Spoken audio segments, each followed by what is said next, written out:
my fellow fans for the part 2 of the Vampire Theory. I also like to thank the Hackula fans out there for providing the final clues and facts about Hackula that are canon. So I left off on Hackula being categorized as a vampire monarch, which equals a vampire lord. So it is true, within the Hackula castle, I can show you these underground passage within the castle. They are filled with coffins that are open. So in some point he used to rule a great amount of vampires under his rulings. As you can notice, the castle itself went through some kind of attack. The castle structure is in a state of abandonment, so far from land.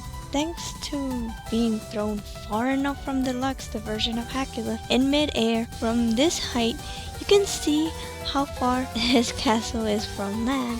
Whatever it may have happened in the past years, his home may have split it from the land that was originally connected, or him moving it away from land. The monastery is an interesting place for him to take over or claim it as his home. The monastery is a building in which monks live and worship.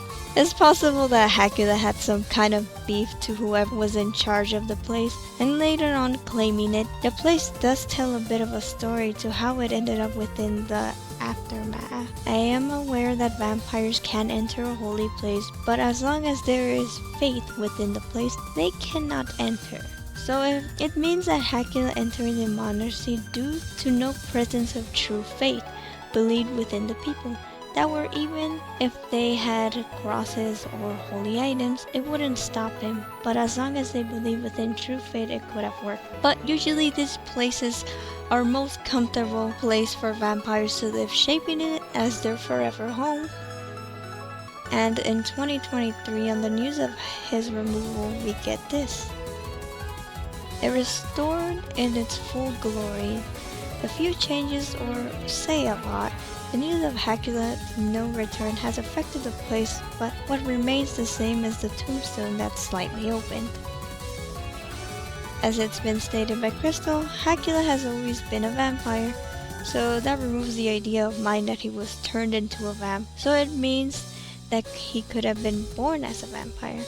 This part is complex to explain. Well, in the vampire folklore, vampires cannot reproduce with humans nor other vampires. And yes, as you're hearing, it cannot happen unless it's performed a ritual with a female human to have a child with a male vampire. With female vampires, it's rare with a male human to have a child, but in folklore, it can most definitely happen with a female human with a male vampire. As I say, it's pretty rare. If that's the case, then it means Hackula's father may have met a female human in his time and having Hackula born. Bear with me in this part. Hackula being born is a vampire and still half human. He's not yet a vampire complete. Well, why? On the stage of the growth for Hackula, he still needs to be sustained with blood little by little. He can consume mortal food, but if Hackula chooses to follow his father's steps on the vampiric side, well, he becomes more of a true-blooded vampire than a vampire, no longer having the trait of human qualities, to be immune to sunlight and to be the powerful vampire that he is. Would have to live long and centuries to achieve. As for Hackula's age, it's hard for me to calculate, but on my guess by his body appearance, could be that he's 23 or 25 years old by his voice. As for his vampire age, it's tricky to say. He can either be 100 or far more, but probably not in a very exaggerated number. And I also think Hackula's wealthy or part of a royal family by the furniture and stuff that he has within the castle. It has been shown on Hackula referring to humans as mortals, seeing them as inferior compared to him for being powerful and titled as an overlord, to even mocking the players, calling them dweeb.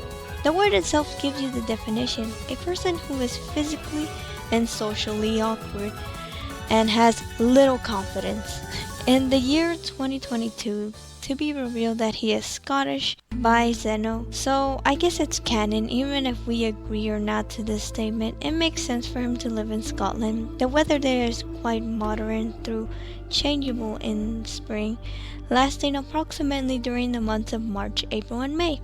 Summer within the month of June, July, and August are normally the warmest month in Scotland.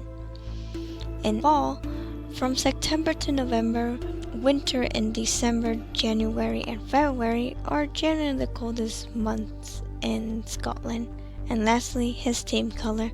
We know it's purple, and in TS2 there are bosses characters that have this color too. The meaning of the color purple is spiritually, imagination, royalty, and mystery. Well, it is true for the character as Hackula and the rest of the other TC2 boss characters. I will also share this image by a Hackula fan that I got. I gotta say, it's impressive. It shows that even after his removal, he remains as a reminder that he's still being part of the story. We have seen only a few vampire characters in Arsenal world, which is Vampire, Daywalker, and Hackula himself. That is all I haven't had to share. I did a lot of research on this one, and in depth. Please don't ask from where I got all this. My obsession with vampires is valuable, and I take it very seriously.